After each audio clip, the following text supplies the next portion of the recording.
Welcome to the Contagious Code Podcast, where we dive deep into code, learn practical skills, celebrate the beauty of engineering, and eliminate imposter syndrome. I'm Tejas Kumar, and I've been building on the web for over 20 years at places like Vercel, Spotify, Zeta, and more. Today, we're going to talk about how computers work. I've been interested in this topic for a long time. I've been using I've been writing code since I was 8 years old. And today, we're going to talk about how they work all the way from physics, physical matter, electricity, to how it reaches you, to how it reaches millions of people across the internet. This is somewhat of my attempt at CS50, given my experience and understanding and playing in the space, again, since I was 8 years old. So stay tuned. I think we'll go into, again, appreciable depth, and I can't wait to share all these things with you. Also, I can't wait to be corrected by you for mistakes I make, because I'm just another person with some experience. And so I can't wait to be part of the discussion with you. I'm not talking at you, but I'm talking with you. And I hope you feel that way and express that through comments, ratings, and posts on X and social media, etc. Before we begin, I'd like to just tell you that I want this to be free for you, but there are a number of costs to making this. There's production costs, there's time costs, there's preparation costs. And so to keep everything free, I have sponsors, and I'd love to thank them. This episode is sponsored by Sentry. Sentry is just the absolute GOAT at monitoring and error tracking and performance. Actually, it will show you things like layout shift where it's happening, where largest contentful paint is not in your favor. 5 minutes in, you diagnose your issue, and 5 minutes out. That's how Sentry works. You show up, you check any issues, and you fix them all within 5 minutes. So if you're interested to give that a try, go to sentry.io today. This episode is also sponsored by Crab Nebula. Crab Nebula is an official partner with Tauri, and it's a way to build desktop applications, but not just build it, ship them. Crab Nebula has Crab Nebula Cloud, where you can git push your code for your desktop Tauri application, and it will automatically get that released for you instantly. Worldwide. So if you want to check that out, go to crabnebula.dev. Thank you for people sponsoring this. If you'd like to sponsor, please reach out. I am on X, formerly Twitter, at Tejas Kumar. That's TEJASKUMAR _. And I'd love to work with you. Again, the goal is really just keeping this free for everybody. And if it helps your product or service, then all the better. So with that, let's get into today's discussion. Right off the bat, I want to mention that literally everything in all of creation is layers. It's layers on layers on layers. Everything is built on something else. It's all just layers of abstraction. And the cool thing is there's always more layers. Like at some point we just thought, okay, cool. The cell of living organisms is the thing. Great. But then we look at physics from biology and go, wait a second, there's something smaller than a cell. It's an atom.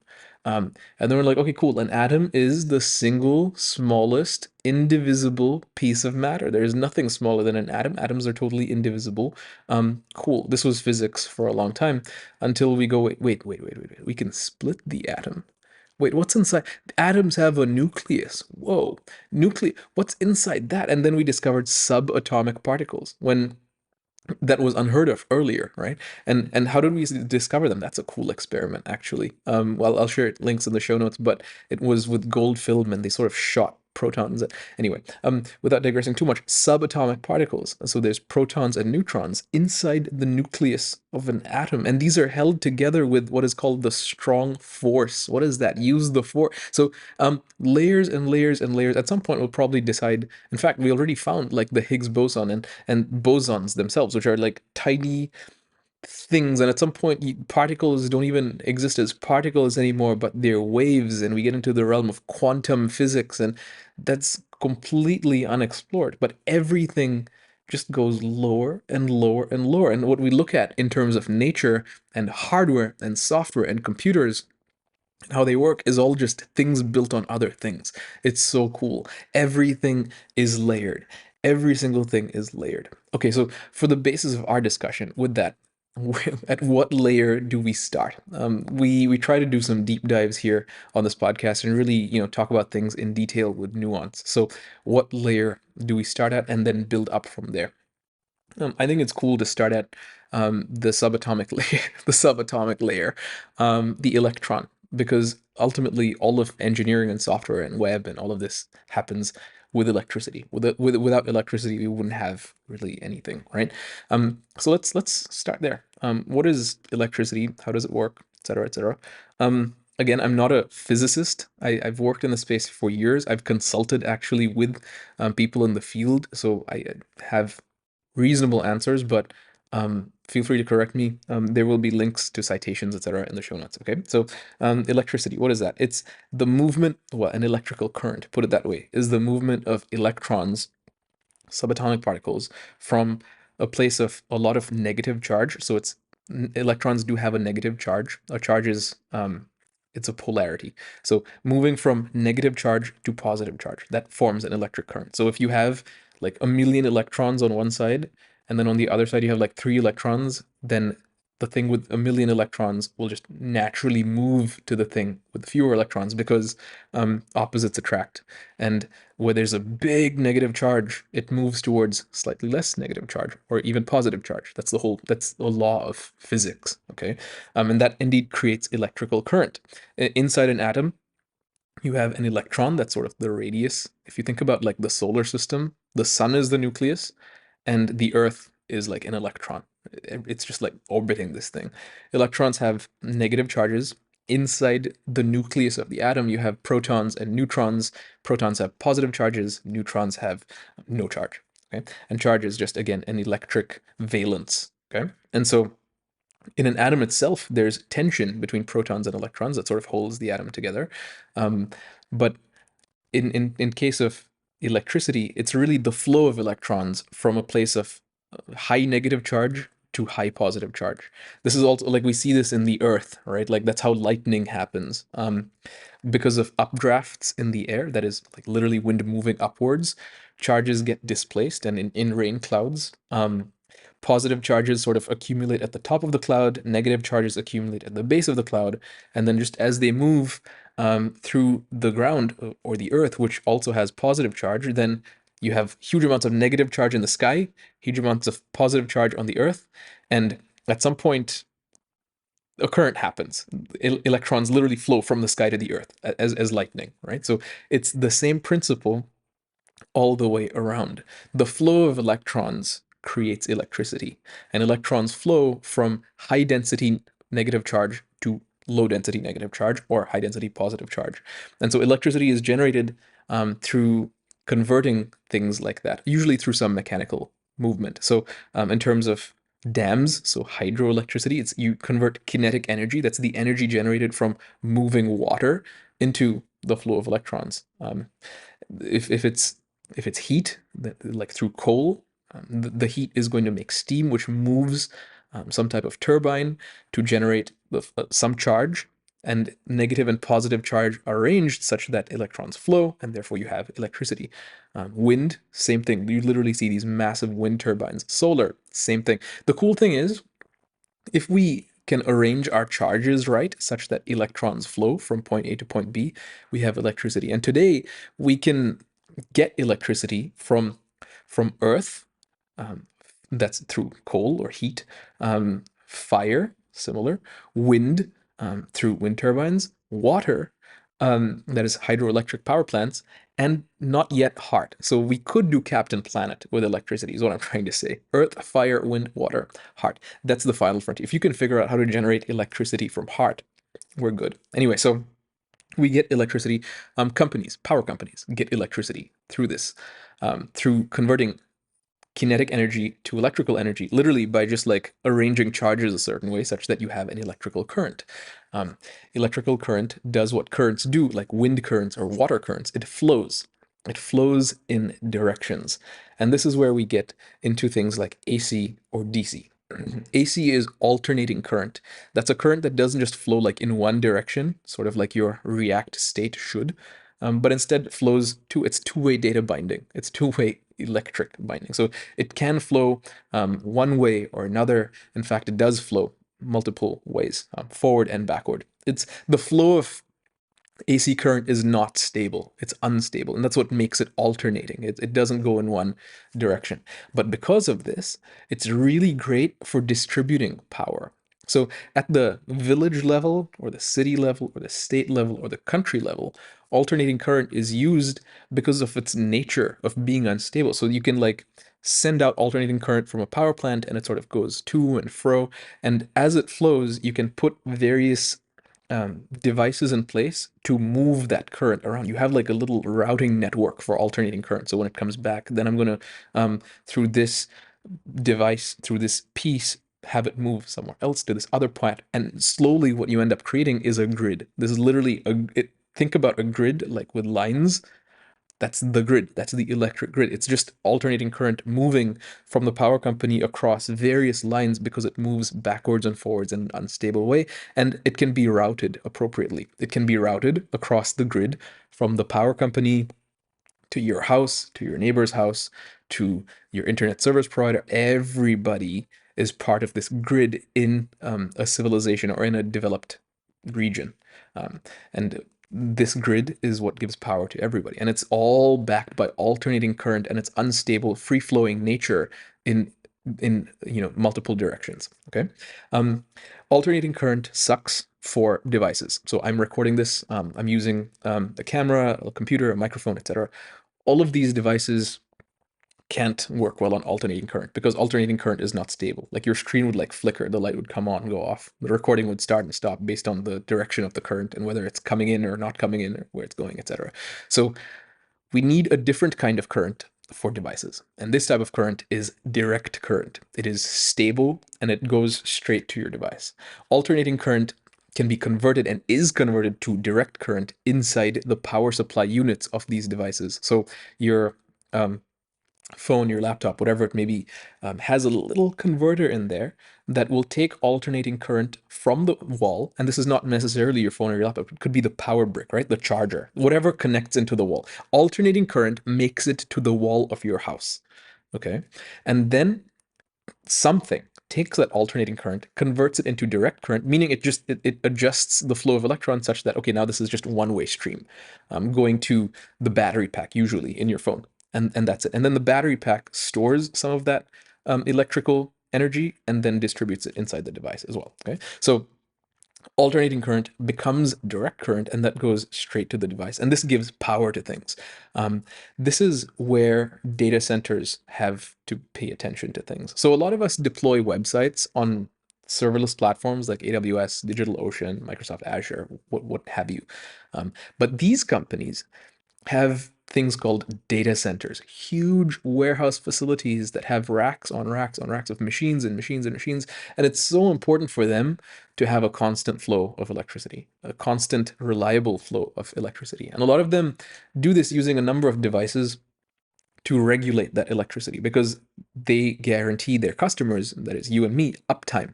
And if something goes down because there's a power outage, we are liable to either get money back or sue them. It's just not good for them, right?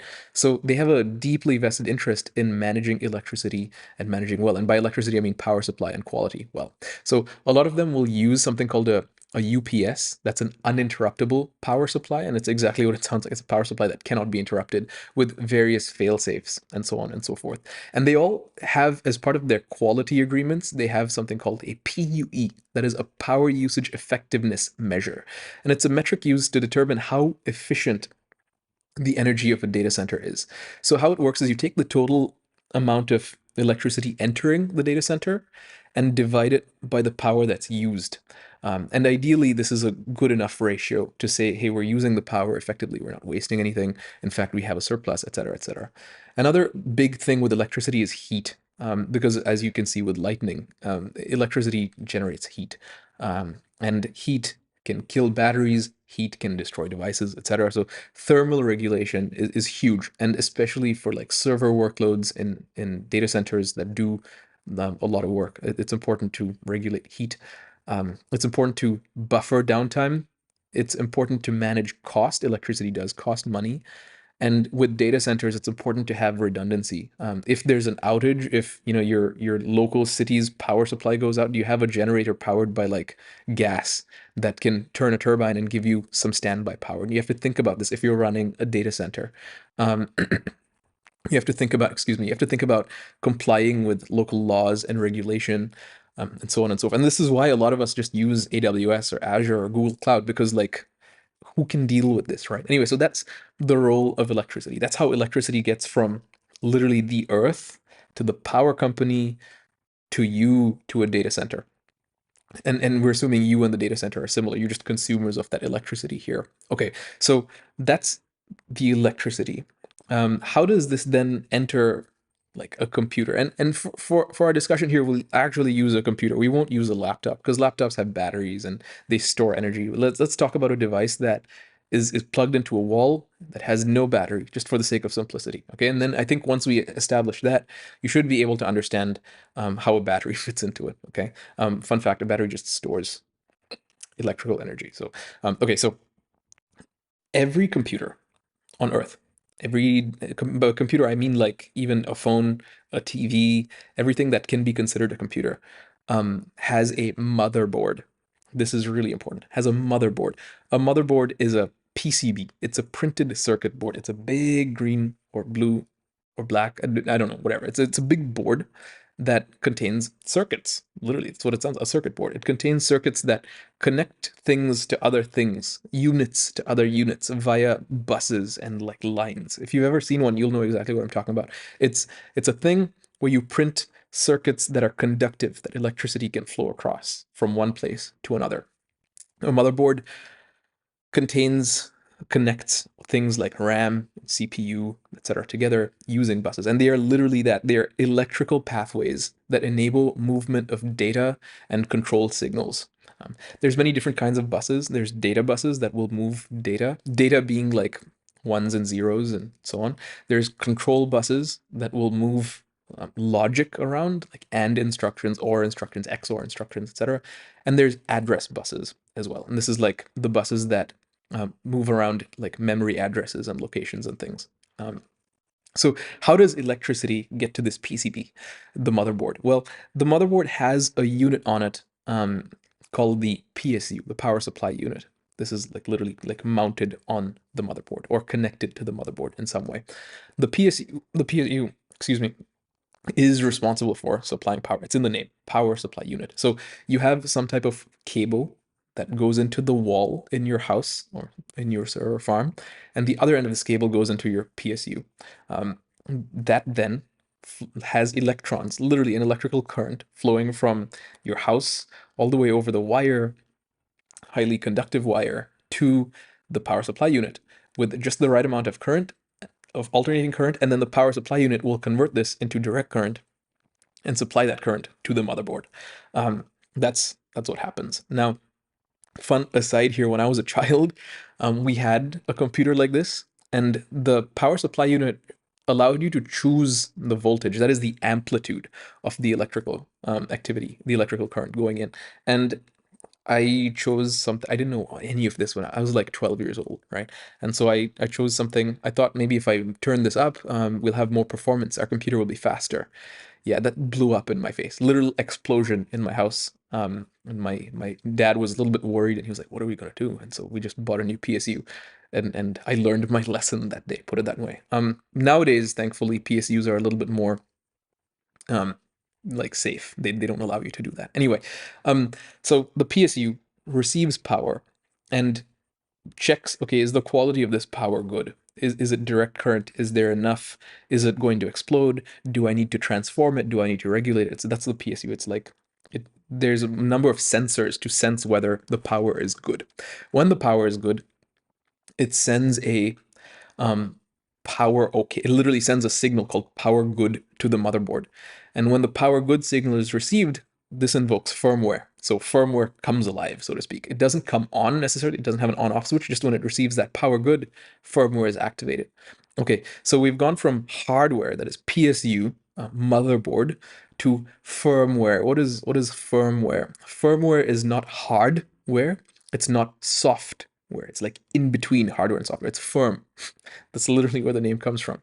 And the firmware in a given motherboard just it contains logic and small programs that do some interesting things. They do diagnostics. So it checks like, hey, is everything okay? So power is good, but is the CPU, are the pins connected? Is the CPU sitting well? We'll talk about what the CPU is. Is the RAM, is the memory like correctly placed inside the bus? Do we have working memory?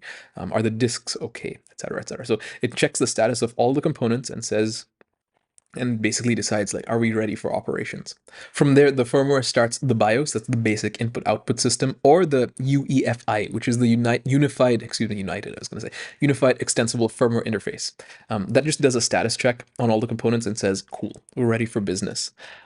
Then the firmware invokes a program from the CMOS. CMOS stands for Complementary Metal Oxide Semiconductor, and it's a little thing that is battery powered. The battery lasts 5 years, absolutely nuts. But it's important that this is battery powered because, going back to electricity, you need to persist CMOS state over time, even in the event of electrical outages. So this thing actually just lives and constantly has electricity in the form of this very, very long life battery because it's so very low power. And the CMOS is responsible for a number of configurations, including the bootloader selection. So picking the boot device and starting the bootloader. What this means is you have a list of devices like disks, USB drives, maybe hard drives, etc., on which some of them are bootable, meaning some of them have a bootloader. And what the bootloader is it's a program that loads the operating system into memory. So Windows, Mac OS, etc., they all have bootloaders. They live on the hard drive. And so the program from the CMOS picks a boot device, so HDD1, hard disk drive 01, and says, okay, do you have a bootloader? Yes, this is the bootloader. Run the bootloader. So you run this program and it loads the operating system, Mac OS, Windows, etc., into memory. From there, the operating system takes over from the firmware. So now software takes over from firmware and starts running the operating system, Mac OS, Windows, etc. The operating system, we'll talk more about this in detail. The operating system has something called a kernel, that's Kernel. It's like a kernel of corn that orchestrates all the hardware from that point on. So the kernel does a number of things. It does process management, meaning what processes are running, what processes have high priority, have low priority. You may have heard something about like CPU affinity, that is what processes are allowed to run close to the processor. The kernel has security management, so who's allowed to access what. This you may have seen, for example, in Windows devices, like when you try to open some system folder, it's like, do you want to run this as an administrator, right? Do you need privileged access to this? The kernel decides who has access to what, and sometimes you just can't delete things. I don't know if you've tried, but on Mac OS, if you try to like delete core system files, it'll be like, nope, you can't. And that's because the kernel stops you. The kernel is a separate thing that you don't interact with. Operating systems are divided into two zones, kernel space and user space. Kernel space is reserved for like the thing running your operating system and orchestrating your hardware. You do not get to play in kernel space. It's dangerous. You can destroy your computer with kernel space. Kernel space is responsible for process management, security, etc. Okay, and user space is where we all live. So the kernel is responsible for process management. We talked about security, like protecting files and so on. It's responsible for memory. So we have, I don't know, 15, 16, 17 GB of RAM. How do we allocate that? If we load Photoshop and it needs 20 gigs of RAM, what do we do? We'll talk about that as well. It's responsible for devices. So if you plug in a thumb drive, how does the operating system recognize that thumb drive? Well, the kernel is a program that says, oh, something was plugged into me. What? So, and finally, the kernel is also responsible for network stuff. That is networking across the TCP and internet protocol layers, etc. We'll talk more about that as well. But we sort of went too far. We went from the PSU to firmware to OS. So we went from hardware, PSU, motherboard, to firmware to software, but there's so much more of a rabbit hole in the hardware world that we haven't gone down to. For example, we keep talking about CPU, right? What is a CPU? We talked about the motherboard, but we didn't really talk about the motherboard in appreciable depth. We did say it's a PCB that connects a number of things. It connects RAM, CPU, etc. But how does it do that? And it's so interesting. I think it's really important to spend some time talking about this because the motherboard does all of this orchestration of components using chipsets. And a chipset is exactly what it sounds like. It's a set of silicon chips. What's a silicon chip? A silicon chip is a microchip that contains millions, billions of transistors in integrated little circuits. Okay, what's a transistor? We're going back to physics now. A transistor is also sometimes called a semiconductor, meaning it's not a conductor. And as we talked about in the beginning, a conductor is something that conducts electricity. It's something through which an electrical current can flow. For example, in a long copper wire, where there's a lot of negative charge on one end and a lot of positive charge or less negative charge on the other end, current will flow across it. Each material on Earth can conduct things, that is, electrons can flow across it with various levels of resistance. Some things conduct very well, where you can just like send electricity super smoothly. There's no resistance to the flow of electrons, and other things have higher resistance to the flow of electrons, right? And so a good conductor conducts electricity well. A bad conductor is called a resistor because it resists electricity. A semiconductor is really cool. It's a solid substance that it can conduct things well enough like a conductor, but it can also resist things. It's literally a semiconductor. It semiconducts, but it also can resist because it has just the right amount of like impurities in it, or because of temperature effects. So silicon, for example, is a great semiconductor because it has just the right amount of impurities where it doesn't conduct so easily and it doesn't resist so easily. It's somewhere in the middle. And because of this, it can amplify and switch electrical signals to regulate power. And this gives us logic gates. So a semiconductor can basically say, okay, some electricity is allowed now, but not at another time.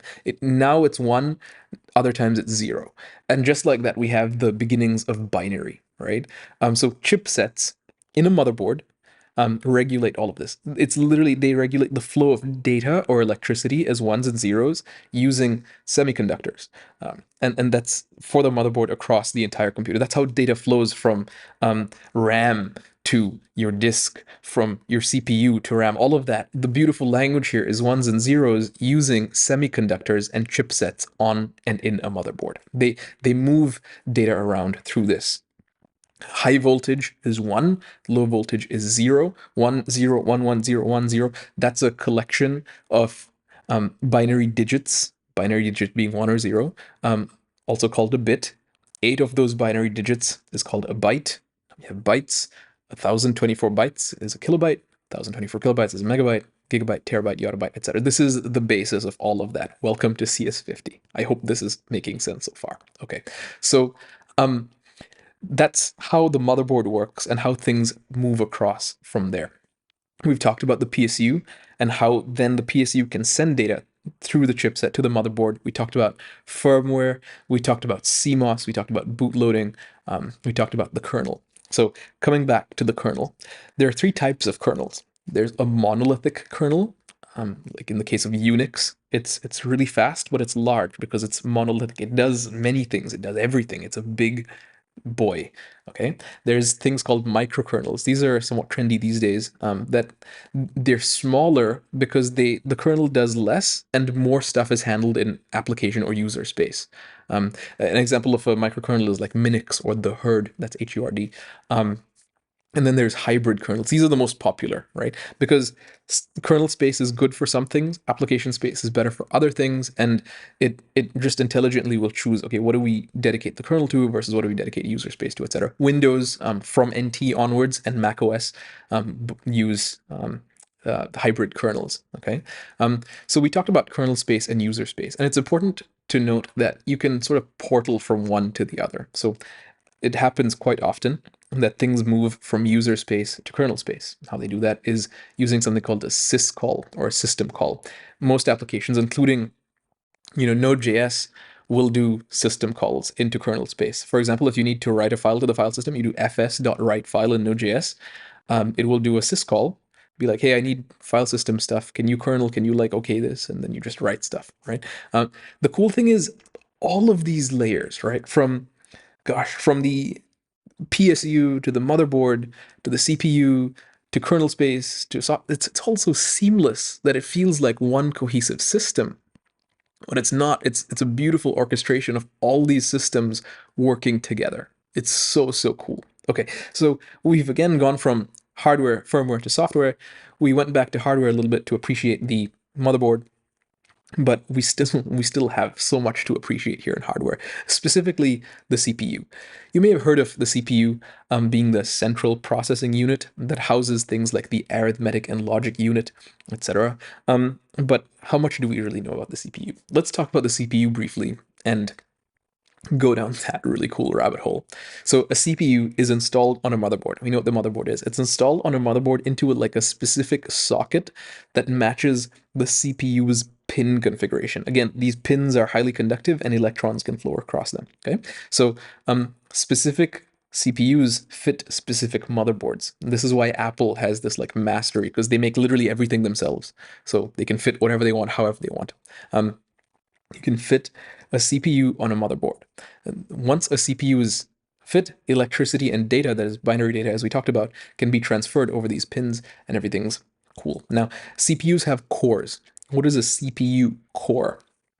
CPU core, the CPU, by the way, stands for Central Processing Unit. So a CPU core is a single processor. It processes things. Okay, what does it process? Well, it processes the electricity and binary data that goes across the pins from the motherboard.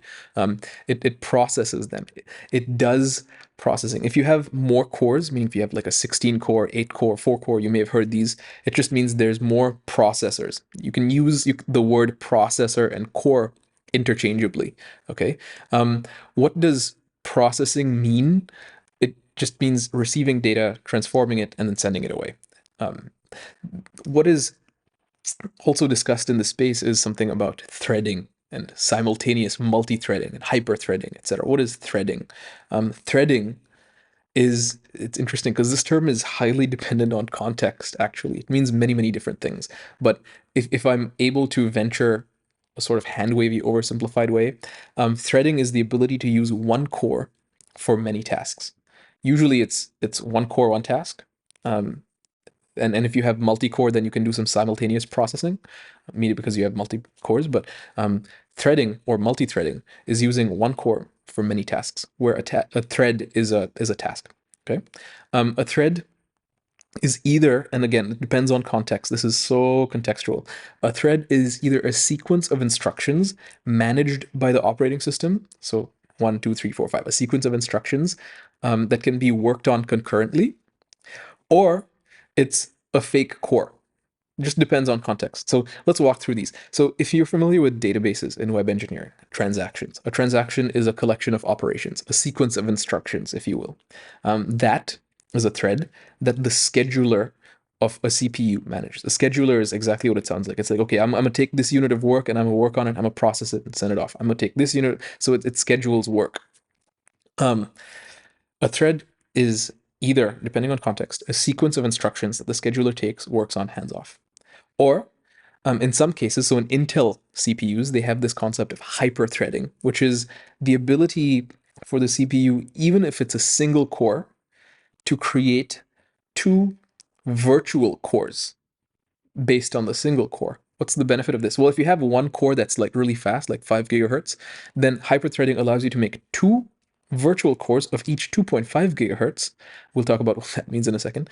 And then use those two virtual cores for two different concurrent simultaneous tasks. So you can do more work in parallel, right?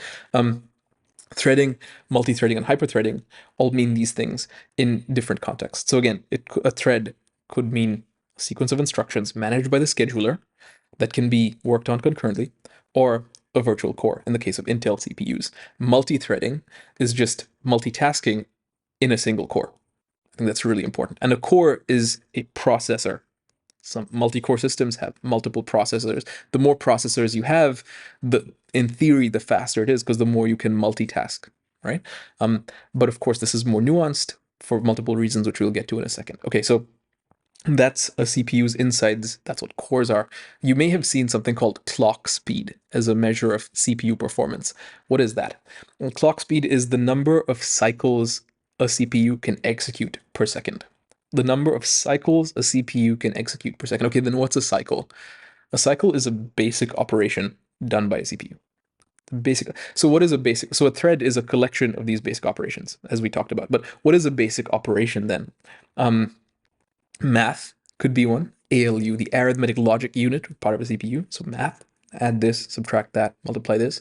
Logic, so ands, ors, nots, XORs, this and this, that or this. Logic is one of them. Logic gates are exactly what they sound like. That's a basic task. Moving data in memory, so like take this one, put it over there, move this from so the CPU core just calculated, we got a result, move that to RAM, right? Moving that data is a cycle, is an operation, and you can jump over one instruction to other instructions. So jump is another operation. So these are some of them. And how many of these the CPU can execute per second? So the CPU being the central processing unit, that is a composition of one or more cores, processors. How many of those a CPU can do per second is the clock speed. The clock speed is represented in gigahertz usually, which is 1 billion things per second, 1 billion cycles per second. So with a CPU, the clock speed of 2.5 gigahertz means it can do 2.5 billion basic operations per second. Okay. And that's usually what you'll see around CPUs. Now, is it the case that a CPU with a really high clock speed is faster always? And the answer is no, because it really is relative to things like RAM and disk storage, etc. We'll talk about those in detail, but like if it can process things really fast, it's kind of useless unless it can then store the results of that processing somewhere that's also fast, right? So it depends on really the integration of all of this together. So if you go out and see a CPU like Intel Core or whatever, and the clock speed is like 200 gigahertz, that just means it can calculate really fast. But in user space where we live, the regular normals, we often have to do things with those calculations. And that requires copying stuff to memory and then copying memory to from kernel space to user space, et cetera, et cetera. So it's very, very nuanced. This isn't the whole story. Okay, so that's CPU. What else is on the motherboard that we need to appreciate from the hardware side? Well, there's memory. Memory is also coordinated by the CPU as fast as its clock speed can. So part of the CPU is to coordinate memory. I have a result, I'm moving it here, I'm getting something out of memory here, etc. And the motherboard has a memory bus where the CPU can sort of coordinate this. Memory access is, by memory here, I need to be clear, I'm talking about RAM, random access memory. So you put like these little RAM chips inside your motherboard, and that's how the CPU can talk to it, etc. Accessing it is measured in nanoseconds because it's super fast. RAM is extremely fast, and it's fast because it's volatile. It's not meant to like stick around for years. You just use it and discard it, use it and discard it. So because of that, you can just like say at this address in RAM, I want to put this here. And then after you're done with it, you throw it away and free up that memory for something else. All of this, of course, is managed by higher level abstraction in our programming languages. We don't have to manage this anymore unless we're writing like C. Even Rust gives you nicer heuristics to manage this stuff. But it is volatile and it's super fast. One important software thing here about memory is just because you have a certain amount of memory in hardware doesn't mean that's all the memory you have. So the operating system kernel, as we've discussed, is part of its job is to manage memory. And so assuming you have like 8 gigabytes of physical RAM, that's the hardware, like RAM chip, but you open an application like Photoshop or something that needs 12 gigabytes of RAM. So now you need 4 gigabytes of RAM or memory from somewhere. Help. Oftentimes the program will still open on your computer, even if you don't have the physical resources. And you might be asking, how is that possible? Well, the kernel does a cool trick where it says, okay, cool, we have this much physical RAM, we've got about 8 gigs, but of course, from that, some of this is used for the actual operating system. So in reality, we have maybe like 3 or 4 gigs of physical RAM available. Cool. Well, we have like a terabyte of hard drive, of like solid state drive or actual physical hard drive. We'll talk about that in a second. So what the kernel will do as it coordinates all this hardware is say, cool, I'm going to take whatever you have from physical RAM, 3 gigabytes of RAM, And then I'm going to add to it 9 gigabytes of hard drive. I'm going to literally store what I would normally store in RAM. I'm going to store this on the solid state drive. And I'm going to simulate 12 gigabytes of virtual memory. The kernel does all of this absolute magic. And so then you've actually got 12 gigabytes of memory. Some of it is virtual, some of it is physical. The application you're running in user space, so Photoshop, doesn't need to know. It just runs. Okay, and so that's really cool. And all of this happens by the kernel and by RAM. Okay, let's talk about storage. I did mention now, because the kernel will use disk memory as well. What is storage? Well, there's multiple types of storage. There's hard drives, and nowadays what's more common is solid state drives. Hard drives are slow and old because they rely on like mechanical moving components. Literally, like, so it's a disc, it's a round like a CD, and there's a, like, the vinyl readers, they have this arm. They have an arm. And when you read data or write data from or to a disk, this arm will rotate, the disk will rotate along the arm. It'll find a place on this disk to like physically put like representations of your software on it. And as you can imagine, this is slow because things need to spin, magnets need to move around. It's very physical. And it's not so direct access as RAM. RAM says this address, boom. And so that's why it's slow. It's like physical things need to move. Now, solid state drives are a newer, faster alternative for long-term storage. They're not as fast as RAM because they are not volatile. They are intended to store things for a very long time. And part of storing things for a very long time is, you need some logic to say, okay, where should things live? Where's the best place to store them? How do I access them? What algorithms can I use to find ideal conditions for long-term storage, etc.? This is why they're somewhat slower than RAM. But quite fast within hard drives. They also have no spinning components, which helps, right? So that's storage. You have on your motherboard physically something called a network adapter. We will talk a lot about this in detail soon. And some motherboards also have a security module. So Apple calls this the secure enclave. In the computer science, it's called a TPM, or trusted platform module.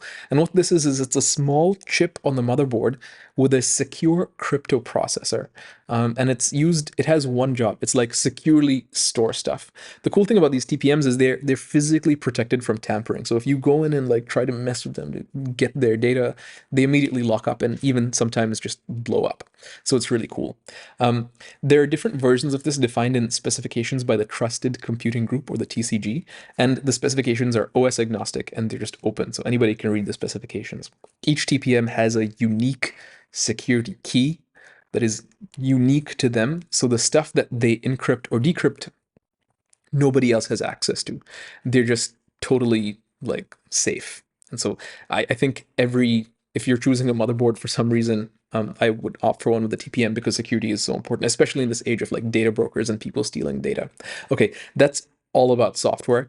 And we've sort of made the jump a little bit to hardware, talking about how firmware gets the bootloader and opens the OS, and how the kernel does things.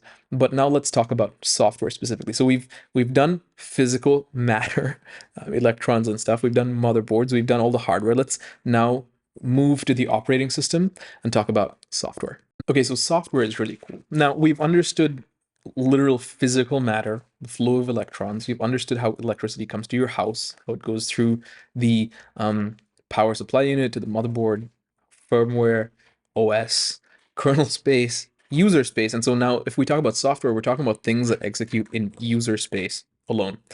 So literally anything. You open the Finder, you open Notepad, you open Safari, all these things just open in user space. They interface with kernel space, with system calls for various things.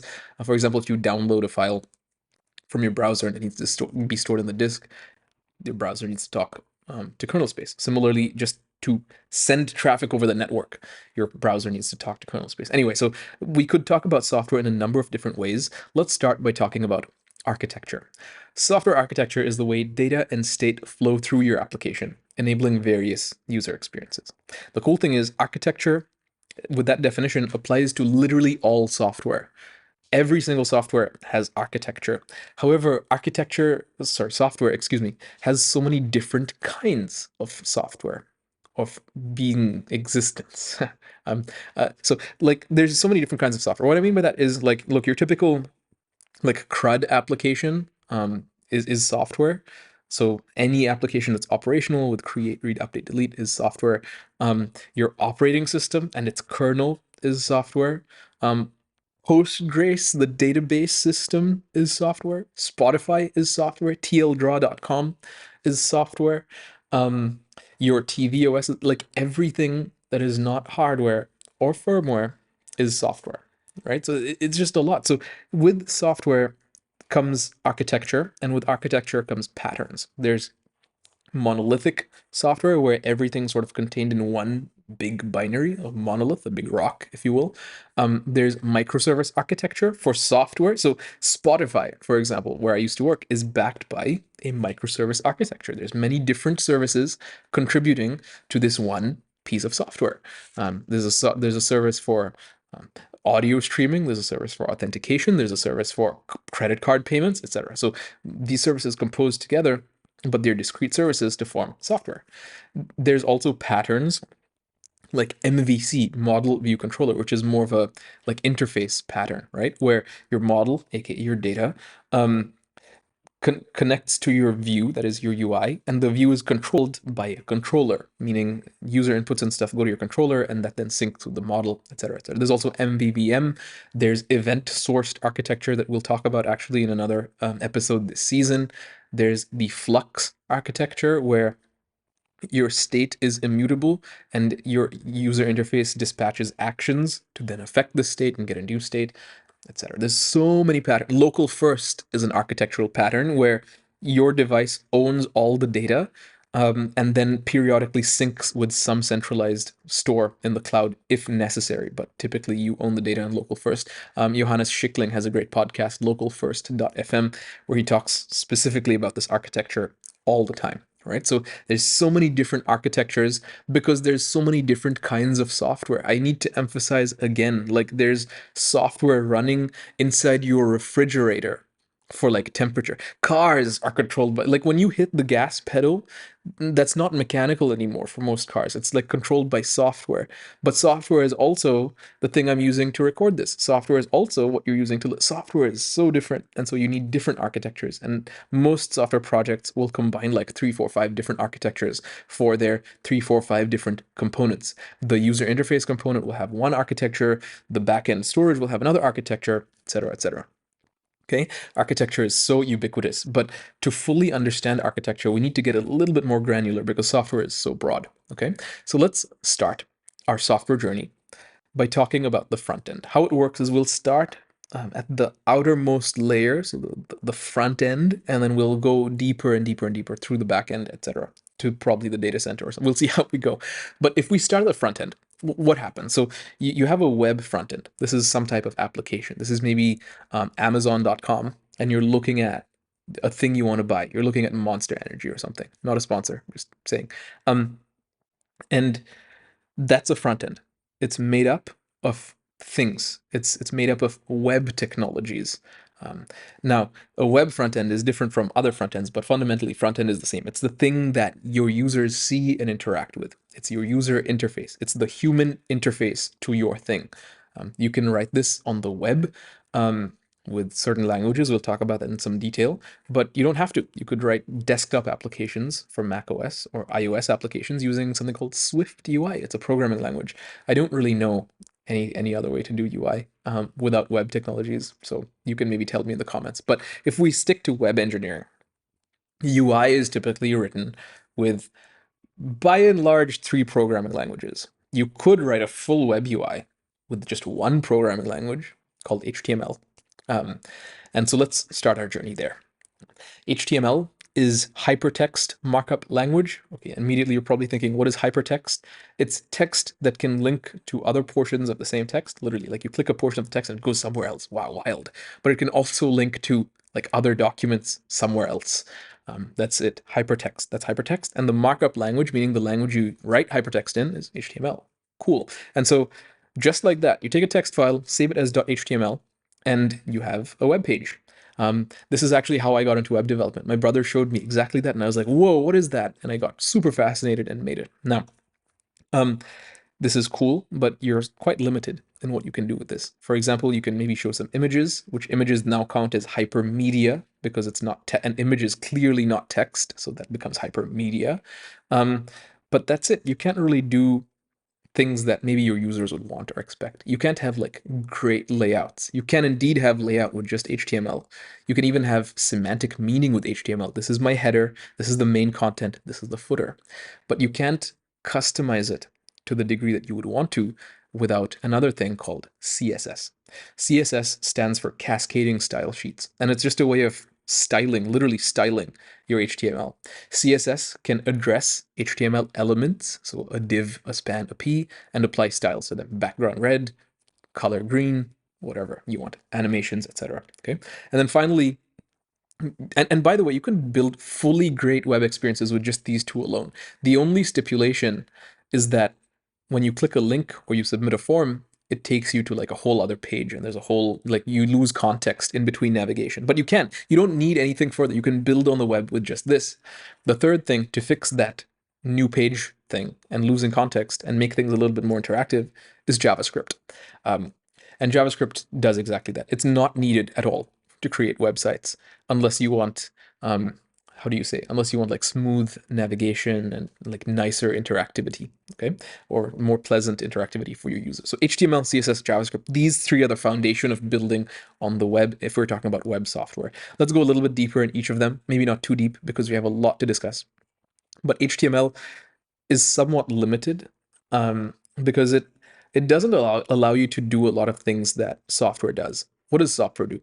It interacts with some type of data store to retrieve data and then show that data to a user and then have the user manipulate that data. So you get a bunch of stuff, for example, a shopping app, you get a list of items that the user maybe wants. Then the user sees that, they read it. They then manipulate the data by saying, oh, I like this thing, I'm going to add it to my cart. That manipulates data, it adds data to a cart. And then they continue with, I want to buy this. That further manipulates data. They enter their credit card information and buy it. So see data and manipulate data is ubiquitous in web applications.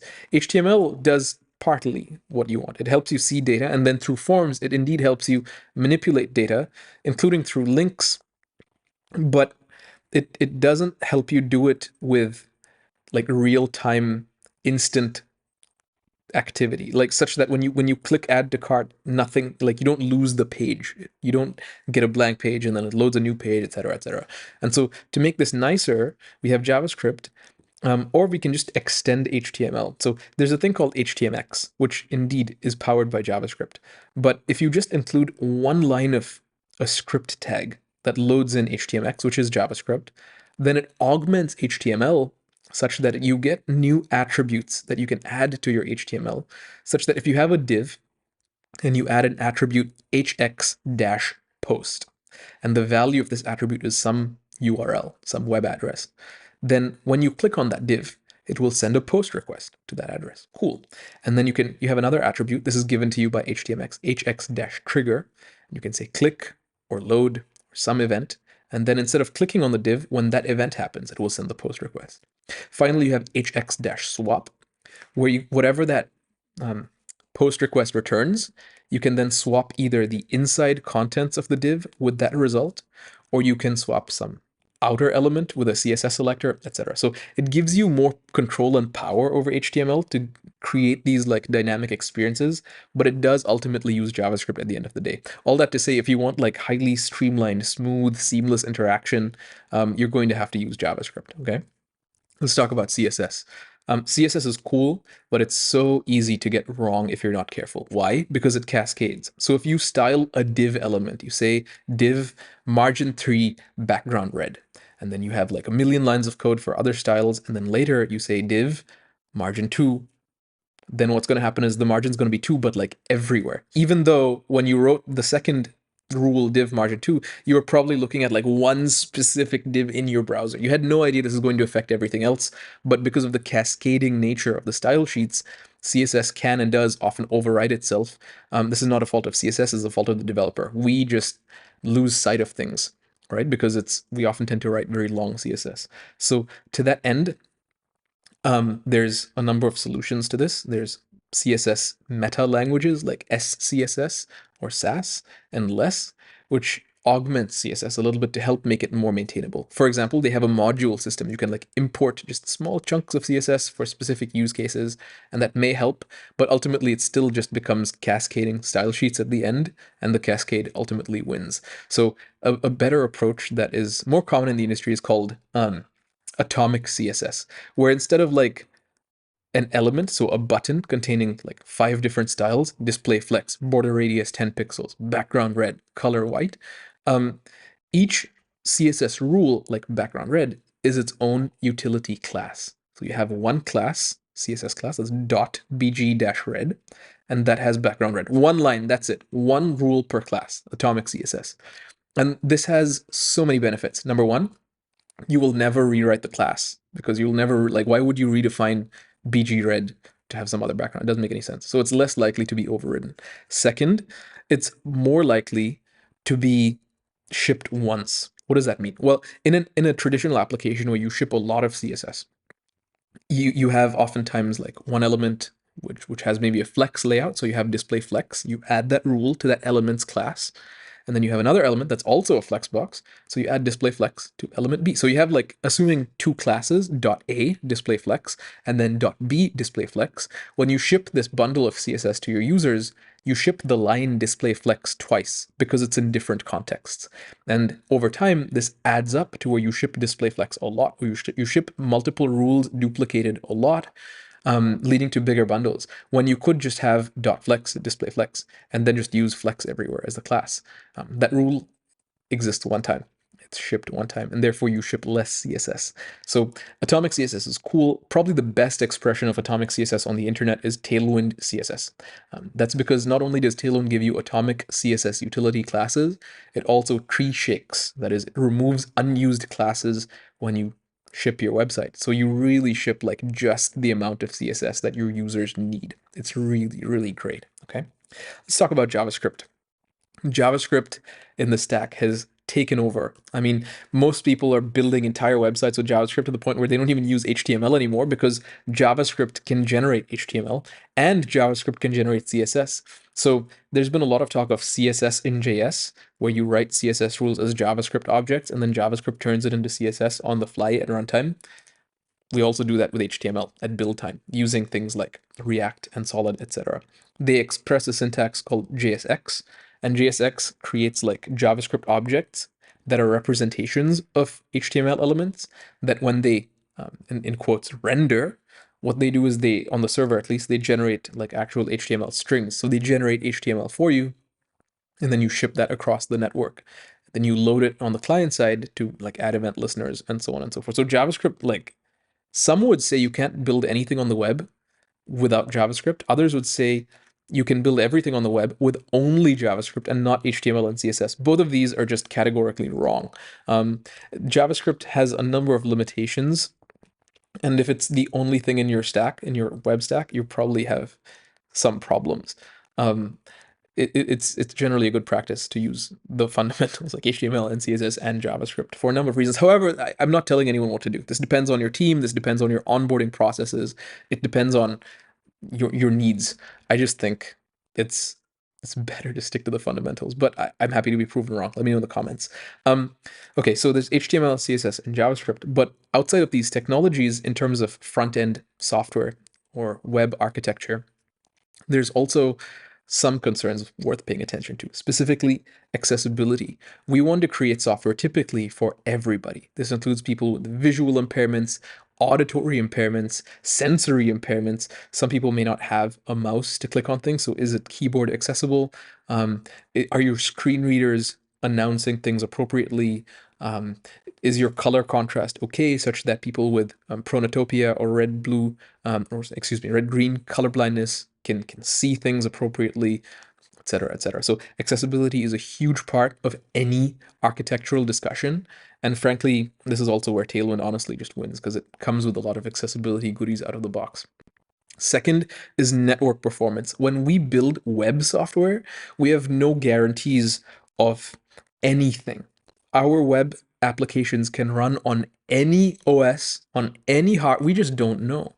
And so we need to optimize for the most reach. Network performance is an accessibility concern, because if somebody's on a slow network and your thing doesn't reach them, it is not accessible to them.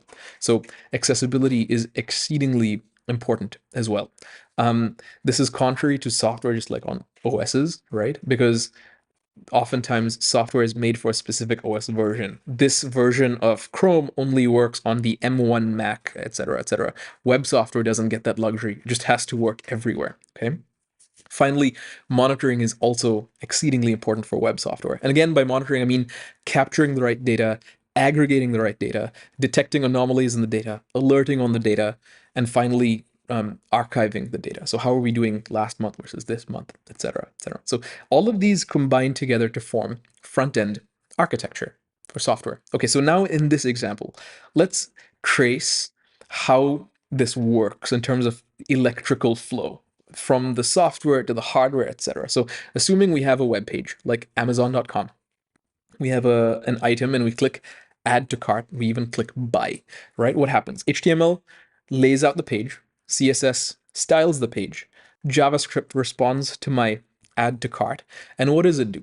It probably, in most cases, sends a network request that is over fetch or something to some foreign service that belongs to Amazon. Okay, how does that work? This is so interesting. How does fetch even work? Well, this is really cool, because now we're getting into the nitty-gritty of networking and how the internet works on a pretty deep level. So all of this browser fetch stuff follows what is called OSI. That is the Open Systems Interconnection OSI model, or it's also known as, or maybe another model called TCP/IP, which is, we'll talk about TCP and IP, or the TCP/IP model. So networking, like fetch stuff, is broken down into various layers. There's the application layer, the network layer, the application layer, the transport layer, the network layer, the data link layer, and the physical layer. So there's 5 layers. Again, application layer, transport layer, network layer, data link layer, and finally the physical layer. Let's talk about all these layers in detail and really appreciate how data goes from a front end to some foreign system and comes back. It's so beautiful. And I hope you really appreciate this with me. Okay, so you call fetch. What happens? Well, we start with the application layer. Okay, the application layer constructs an HTTP request. Again, we talked about what hypertext is. TP and HTTP is transfer protocol. So it's a protocol for how to transfer hypertext across a network. It's literally what it is. Okay, you may have seen HTTPS. That's HTTP secure. And secure because there's something called secure sockets layer. So it's HTTP with secure sockets layer. That's another layer that's in the application space. That just encrypts everything that's about to be sent over the network. This is so cool. So SSL, HTTPS, anything that's HTTPS is encrypted on your device in a standardized way by the browser before it like starts network transit. So the cool thing is, if you're on HTTPS, nobody can see anything from the moment it leaves your device. Nobody, not even your ISP. It's just all encrypted. ISP being your internet service provider. Okay. So what is an HTTP request? How does it work? Well, it's really just a bunch of text. But that's what a protocol is. It just defines like rules for like moving data from here to there in a reliable way. Okay, so in the application layer, the first step is HTTP. We create an HTTP request. What that means is it starts with the method, so post, get, put, patch, delete, space, the path, like what is the path to the thing you're addressing, and then HTTP / the version 1.1, 2, 3, etc. So method, path, HTTP version. That's the first line.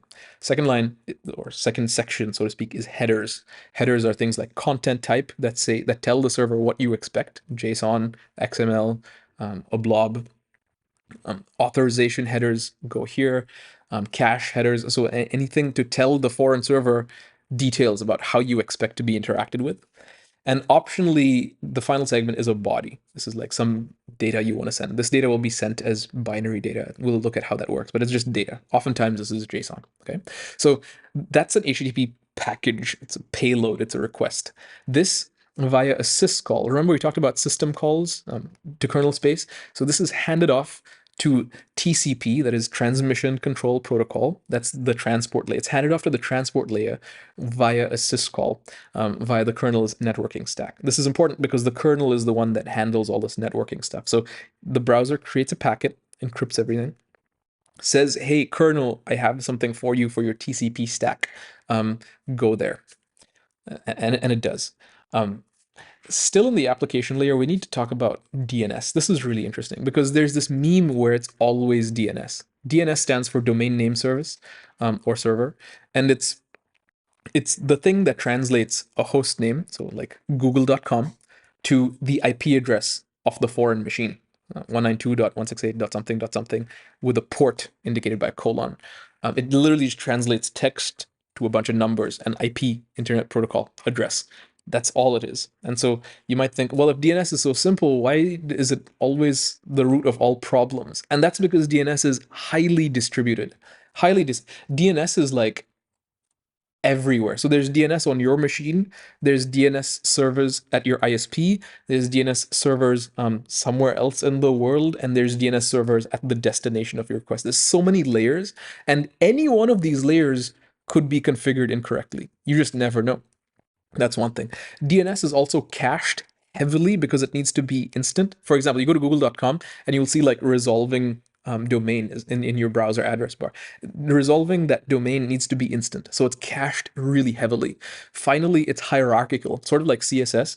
There's browser DNS, there's root DNS, there's TLD DNS, there's authoritative DNS. And there's also DNS like at your local network edge, the closest point of presence to you. And so there's a hierarchy there. And so chances are, if there's a DNS issue, then one of the DNS servers in this hierarchy is reporting an incorrect resolution, right? It's just really complex because it's so distributed and so cached. And given that, plus the assumption that DNS just always works, leads to the fact that it's often the problem because we never look there when it's so unpredictable because it's so heavily cached and distributed. Anyway, so going back to HTTP, you create an HTTP request. You say to the kernel, hey, I need access to the networking stack because I have this HTTP thing and I want to give it to the transport layer, that is TCP, Transmission Control Protocol. Okay, cool. So then the kernel is like, cool, I'm going to take your HTTP packet and give it to TCP. What happens then? TCP, this protocol says you have to establish a connection with a foreign destination first. So you have to establish a connection between me and you first. Okay, so we establish the connection. Then the protocol, and the protocol is literally, it's just rules of how to work, how to move data. That's what a protocol is, okay? So then what it does is it takes this HTTP request and breaks it into segments according to the MSS. That's a maximum segment size. This is all negotiated by the kernel. So it takes your HTTP thing, breaks it down into a bunch of segments. Each segment, if you think about a segment like a JSON object, it has a header with some metadata about where it's going, who it belongs to, etc., and the actual data payload. Okay. The header metadata is important for ensuring order. TCP as a protocol ensures order. Every TCP segment needs to go in order. That's extremely important. Can you imagine if you send stuff and data arrives at the other side out of order? You may have problems. So controlling order is really important, and also retrying. In case of a network partition, for example, you're on a train or you switch from Wi-Fi to mobile data, TCP is going to be like, oh, okay, so I stopped there and the connection failed. So let's pause, reestablish a connection, go, right? So this retry logic is really important. The transmission control protocol, the network, not the network layer, the transport layer, excuse me, also is responsible for handling the flow of data such that it doesn't overwhelm the destination. And this is all negotiated at the time of establishing the connection via TCP handshake. That's what that means, okay? So then after you have a bunch of TCP segments, you then hand them over again via system call to the kernel to the network driver, and you hand them over to the IP layer. That is the network layer where the internet protocol is implemented. This again is at the OS level, okay? And again, you talk to the kernel and you go like, hey, I have some IP, some internet protocol packets for you. Rather, excuse me, I have some TCP segments for you as input. Give them to the IP layer. Cool. Now, it's important to note the use of the driver here. Most OSs have device drivers, and you have a driver for your network card or your network adapter. The driver is what binds the software and the hardware. So the driver is instructions for how the OS can talk to this like physical network card. Okay, that's really important. The network adapter, what it does as a physical unit, this is the physical layer, but what it does is it converts IP packets, we'll talk about that in a second, into either light pulses for fiber optic data transfer or electricity pulses or some other type of physical medium. But we're getting ahead of ourselves. So the transmission layer, the transport layer, says, I have some TCP segments, dear OS, dear kernel, please give these to the IP, the network layer. So then the internet protocol implementation in the network layer takes a TCP segment and encapsulates it in what is called an IP packet, a packet of internet protocol data. Each packet, just like a TCP segment, has a header and a payload. And the header just includes the source and destination IP addresses, like a letter, like I'm from here, I'm going here, and ports. And the internet protocol routes packets through the network via the network driver to the destination. So the internet protocol on your computer takes the packets, hands them off to whatever you're connected to in terms of internet, so an Ethernet over an Ethernet cable to your router that then goes to your modem. The modem sends it all the way to your internet service provider across cables, again, either light cables or copper cables or something. And then from your ISP, it goes all the way from there through undersea cables all the way to the destination. It's all just wires. It's kind of nuts how global and how reliable and how fast all of this happens, right? It seems instant to us. Oftentimes, if it's a well-optimized web experience, it happens before we can blink. All of this data moves. Finally, we go from the network layer to the data link layer. The data link layer is where the data is literally linked to your physical address. Each device each network adapter has a unique MAC, that's a media access control, MAC address. It's unique. And your network adapter, so your network card, identifies itself with this address and it wraps the IP packets in Ethernet frames that has the source MAC address, it's me, and the destination MAC address. I want to go to that thing. I want to go to the modem. And so that's the data link layer. Finally, everything makes it to the physical layer, your network card, where over an Ethernet cable or over Wi-Fi, this wrapped data, these Ethernet frames move. The really cool thing is, at the end of the day, all this binary data becomes literally just light pulses. So you may have seen, like, if you plug in like a Ethernet cable to a network adapter, often you'll see these lights, like green and yellow lights. Yeah, that's literally the physical representation of your data. Strong light for 1, low light for 0. It moves so fast, it flashes. Routers have lights are how the internet works. Physics. Ridiculous. So cool. Anyway, so all of this stuff then goes from your computer to a foreign system, a backend. Okay. What happens when the data finally across all this distance, all these light pulses reach the other side? Well, on the other side, so in the case of the add to cart button and the network request, on the other side, the backend service just reconstructs the stack. So it goes from the physical layer to the link layer, to the network layer, to the transmission layer, all the way to the HTTP layer, so the application layer. And what you get is, on the other side, where your express server lives or something, you get the rec, REQ, if you speak JavaScript. And then what do? You get rec.headers, rec.body, right? All of it exactly as was sent across the network in less than milliseconds. Are you appreciating this as much as I think you should? Unbelievable. So then you get rec.headers and you can check rec.headers authorization in your application code, but this time on the server side, make sure they're authenticated and add it to the card. Absolutely nuts. That is so cool. Now, of course, there's more layers here, but I can't believe that happens, right? And this is the case for edge computing versus data centers, because this is all bound by the speed of light. So the data can just go to your nearest network edge as opposed to like US East.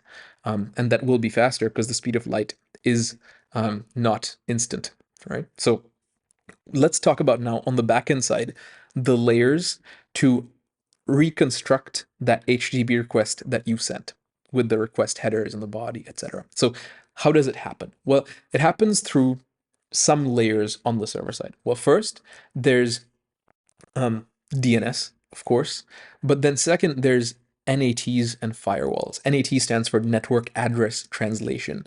And this is really important because network address translation translates any number of private IP addresses. So if you're in your home, you've got an iPhone, you've got a TV, you've got a PlayStation, you've got a bunch of devices. Each device in your home network has a private IP address. What an NAT does is it takes all those private IPs of your individual devices, and when they access the internet, that is the wider internet, with one public IP address. So your IP address, that is the thing that identifies you on the internet, is the same across all your devices, and this happens through an NAT. And the reason for this is because it is actually multiple. There's a security implication, so like you can't target a specific device. I think that's really useful, but also it protects public IP space, which is finite. Because like IP addresses are 0.0.0.0 to 255.255.255.255. So you can only have certain numbers of those in the world. In fact, you can have, I think, 4.12 billion maximum, and then you're out. And guess what? We've been out for a long time. In 2011, we just ran out of public IP addresses, with the last few being reserved for like states that control this stuff. But still, we're out. And this is why we have IPv6, where IPv6, instead of how many, I think 4 billion or so IP addresses, gives you exponentially more possibilities just by its format. So fun fact, that's why we need NATs. There's also firewalls, and that's exactly what they sound like. You define rules for firewalls. You say, okay, from this address on this port, you can access that. You can access that. You can access that, but you can't access that. So a firewall, just like any message coming from here, is allowed XYZ, but not ABC. It's just fine-grained rules for things. So when a request arrives at the backend, before it can even be deconstructed or anything, first it goes through DNS, then it goes through NATs, NATs, meaning it reaches a public IP address, but it needs to make it through private systems, right? And firewalls, it needs to make sure it's not malicious. Then what happens is your HTTP request arrives at some type of load balancer. Ideally, it arrives at some type of load balancer. What is a load balancer? It sounds exactly like what it is. Imagine if you have like 50 billion people clicking add to cart at the same time, right? You need to balance that load. If you send it all to a single machine, the single machine will probably be overwhelmed. So instead, you either have one or more load balancers that their main job is to receive network traffic and then immediately send that traffic, that set of packets, that HTTP request, to any available node with capacity. So the load balancer does. And a common strategy for doing this is round robin. So like I just gave this to node 1, so the next request I'm going to give to node 2 and 3 and 4, etc. So ideally you have multiple servers that can respond to these things. And the load balancer balances load by doing that. And again, you can have multiple load balancers. There's also reverse proxies that sit in front of your server. So a load balancer can then talk to a reverse proxy and be like, hey, here's a HTTP request, deal with it. And then the reverse proxy sits in front of a server, and then proxies that request to a web server that handles it. Or maybe not. If you're using Kubernetes, this is also sometimes called an ingress controller, the load balancer. This is where I posted a meme on social media recently where it's like the Spider-Man U meme. Honestly, reverse proxies and ingress controllers and load balancers, they sort of point at each other, and they're very muddy, especially because they all do similar things. However, the difference is specialization. Load balancers are specialized to balance load. You can have many of them, and they point to the right thing that has resources. That's all. A reverse proxy sits in front of a web server. It's called reverse because a typical proxy sits in front of a client. So a proxy would sit in front of you and proxy your request somewhere. A reverse proxy sits in front of the destination and takes your incoming request and proxies it somewhere, right? That's why it's a reverse. And an ingress controller is basically a load balancer for Kubernetes. They're going to come after me for this. It's okay. So once your reverse proxy receives the request, it sends it to your web server. This is usually Apache or Nginx or something like that. And it's mostly just configuration. And then you just configure it. You write code to say, this is my port that I'm exposing, and I want this domain, so this DNS name, to go to this IP address and so on. You define that in your Nginx configuration. You can define TLS, that's transport layer security, which is HTTPS style rules in your Nginx configuration, etc. And the web server is where something called SSL termination happens. What is SSL termination? Well, we know SSL is the thing that is the S in HTTPS, HTTP secure sockets layer. Okay. And so for a HTTPS request, before the browser actually sends anything, it encrypts all your data. It encrypts all your data using keys from the certificate given to the browser by the foreign website. It says, hey, here's my public key. You can use this to encrypt stuff. So then the browser encrypts a bunch of stuff and sends it over. Anything with HTTPS is encrypted with this key, and it cannot be seen by anyone. Okay, not even your ISP. And so your internet service provider. And so then on the other side, where you have your web server, your Nginx or whatever, SSL termination happens because again, the certificate comes from this machine in the first place. So it has the private key that can decrypt things. So SSL termination is you take all the encrypted HTTP traffic from the client and then decrypt it. And when you decrypt it, what do you get? You get your rec object in JavaScript, rec.headers, rec.body, etc., etc. And then you can use it in your application servers. Okay, that's the journey. All of this happens so quick. The cool thing is SSL, both encryption and decryption, are handled by the browser and servers for us. We don't even need to do it. And that's so cool because it saves efficiency. We don't need to invest time or code or discussions or it just happens. It's so cool. And then Bob's your uncle, right? You could easily use Express to work with your rec object or Koa, whatever you want. Work with your object and return a response. When you return the response, data literally just makes it back the way it comes from, and the TCP connection is closed. That is the whole journey, and that's so all the way from electricity through hardware, through software, through the network to some other machine, and so on. Now, that's how it works. In terms of backend architecture, there's many different components here. We just talked about one, the application server. We also talked about reverse proxies and load balancers and so on, but there's even more. For example, you may want to return data from some type of cache, in which case you use a cache. You'd use Redis or something like this. That's an application server. You can use queues, for example, if you're receiving a ton of events and you want to make sure they're stored or processed in order, then you'd use some type of queue like Kafka. We talk about that in the event source video, which it also just exposes an application server. You'd use a database for longer term persistence, something like Postgres or Mongo. Those expose application servers. And finally, you'd need something like search. So you'd use either Elastic or Orama or something like that. Again, all of this stuff, all of these architectural components are just application servers. So if you get the journey from IP, from the physical layer to the network layer to the transport layer to the HTTP layer, then once you're in the HTTP layer, it's all the same. It's just a bunch of application servers, right? There's a whole thing in the backend world about distributed systems. And indeed, most like reverse proxies or load balancers work in a distributed fashion. The big concern around distributed systems is just ordering, because you could have duplicated events if you're not careful. You could have stale data. You could have data that isn't replicated. By nature, a distributed system is never immediately consistent because in a distributed like database or any type of state store, that state needs to be persisted across a number of replicas. You need a quorum. You need consensus. And consensus is not instant. So the biggest problem with distributed systems is making sure like writes propagate in time and then reads are read from something that's up to date. All right, that's really important. Also in this backend ecosystem, there's the notion of clusters, either physical or virtual clusters. Because they're distributed systems, you need a cluster of machines. When you work with a cluster of machines, there's really two planes of existence. And by plane, I mean like a surface on which you work. There's the control plane. The control plane is exactly what it sounds like. It controls the nature of the cluster itself. How many nodes do I have running? What happens if a node dies? What type of redundancy do we have? What type of power management techniques do we use, etc. So there's a control plane and there's the data plane. And the data plane is like a separate dimension that knows nothing about the control plane. It's where data flows, ideally seamlessly because your control plane is well configured.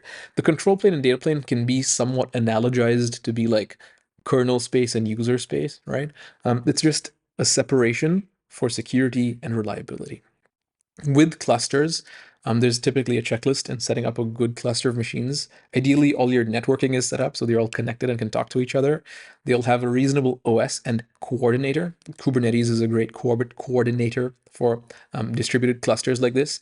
You would then add a bunch of worker nodes. These are just machines that the control plane controls, but really are just data plane machines that move data around. They share the same networking configuration, and they run, at this point, software orchestration. So Kubernetes or something would just orchestrate each node. Finally, you'd have to deal with monitoring of your cluster and maintenance. Monitoring is so important, right? Because as mentioned earlier, or maybe in another episode, I forget with these things, monitoring is not just like looking at a dashboard and going good. It's how you collect data. So in a cluster, how do you collect data not from one machine, but from all the machines? Where do you then store that data, and how do you aggregate that data in a way that even if all the machines are down, you still have access to the data, so it needs to be isolated or something. You then need to analyze the data and detect anomalies. Ideally, there's machines that monitor this and tell you, hey, this thing is taking too long to respond, help. That alone is a whole journey. You need alerting. So when some anomaly happens, you need to ping someone and be like, hey, this thing's down. You need to ideally visualize latency and resource consumption. So we have this much RAM, we have this much disk space, we are running up for 99% of requests, we're using this much, etc. And finally, you need reporting, historical reporting. Like, okay, how are we doing this month in terms of resource consumption compared to last month, right? So you need, so monitoring is a big deal, and cluster monitoring is even worse because it like multiplies by a factor of machines you have in your cluster. So doing it in a reasonable, fast, and scalable way is tricky, but worth it. There's tools like Grafana, Prometheus, OpenTelemetry that help to this end. Finally, let's talk about cloud computing. It does still form part of the backend, right? Specifically, I want to talk about virtual private clouds, or VPCs. VPCs are cool because they're like having your own cloud, your own literal private cloud. So cloud being like a full data center. It's private, meaning it's yours. You control everything in there, but it's also public because it's like in Amazon's, if you're using AWS, it's in Amazon's data center. It's just like sort of private. It's your little home in their country, it's sort of like that. It's very secure because it's isolated from the rest of AWS, except in terms of like geography. So like electricity wise, it's not isolated, but in terms of like the data plane, it's isolated completely. In your virtual private cloud, you get to have subnetworks or subnets. You can have public subnets with an IP address range. So any machine with this IP range is in my public subnetwork, meaning it has access to the internet and the internet has access to it. Or private subnetworks that are internal only and that don't have internet access and that the internet has no access. This is obviously so useful if you want to do like secure stuff that doesn't have access to this. So you get to configure like this IP address range is all public, that IP address, excuse me, I'm speaking faster than my mouth. I love this stuff so much. This other IP address range is private because it needs some more secure processing or whatever, right? So you can like separate things this way. You can even give devices in your public subnet public access using a NAT. We talked about network address translation. Sorry, it took me a while. We talked about NAT earlier. So you can expose things from your your private subnet with a NAT if you want to. And so you can really get some fine-grained control there. Finally, virtual private clouds exist in regions, that is geographic regions. So data centers, like Amazon has a data center in Ireland, in Frankfurt, in Virginia, in Ohio, etc. So you pick your region, and in your region, you can pick multiple availability zones. So US East is the region, but US East 1 is AZ1, US East 2 is AZ2, etc. So a single region can have multiple availability zones, which is cool because if US East 1 is down, then you just like fail over to US East 2, right? This is the cool point. So you can have multiple AZs or availability zones in a region for high redundancy and high availability. You may notice we're getting a bit DevOpsy here, and that's the point. We wanted to trace the stack from the front end all the way through to the back end, and the back end does include DevOps. It's the back end. All of this is back end. I feel like there's been a lot of like misestimation of backend from front-end engineers and vice versa. So a lot of front-end engineers think, what's the big deal? Just give me an API, give me a database, done. Why is this so hard? Well, I hope now you see why it's so hard. There's a lot that goes in here, especially if you want to do things securely and in a way that they can scale, right? Similarly, a lot of backend engineers go, front end is so easy. You just like move some pixels around. I hope I've given you an appreciation for how it's not, because you need to consider accessibility, network availability, various screen sizes. There's so many variables out of your control that you have to account for if you want your thing to be used and used well by people who like it and are willing to pay for it. So both sides are extremely difficult, and I hope that's your big takeaway from this. Similarly, DevOps, while is mostly backend focused, is sort of the glue between front end and backend. It ties the front end and backend together. It's mostly backend, but with extra coordination. Similarly, things like continuous integration, continuous deployment fall into this, right? For example, GitHub Actions, or like building like from some Jenkins pipeline. How does that work? Well, if your code is hosted on GitHub, then when you push to GitHub, GitHub can say, I'm going to call some foreign service when I receive push events. You can say that foreign service is mine. It's hosted in my data center, in my subnet, in my VPC, whatever. And so when the repo receives a push, you can then write any HTTP application that gets the request and does stuff. It can like literally on the server npm build, get static assets, send them to a CDN, etc., etc. This is the basis of that. And hopefully you're sort of seeing the dots connect now as we've been on our journey. Finally, question is, with this type of backend stuff, do you build your own or do you just use a cloud? It's all trade-offs, right? It's always servers in the end. It's the question of, do you want to dedicate the time and resources to managing it, or do you want to just pay someone and trust that they'll do a better job?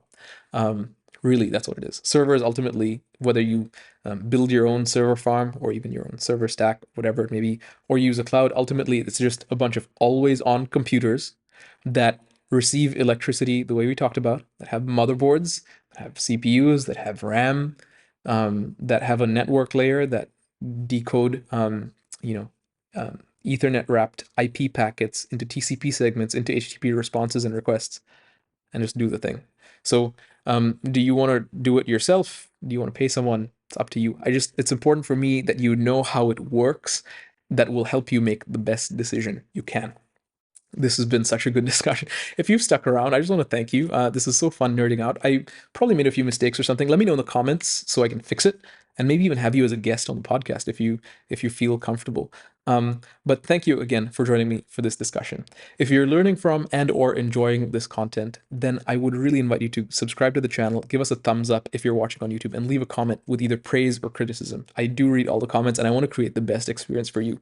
If you're listening to this on Apple Podcasts or Spotify, I want to invite you to leave up to a 5-star review. It really helps the channel, and it helps get this information out to people who I feel would benefit from it. Indeed, if you benefited from it yourself, I'd invite you to share this on social media.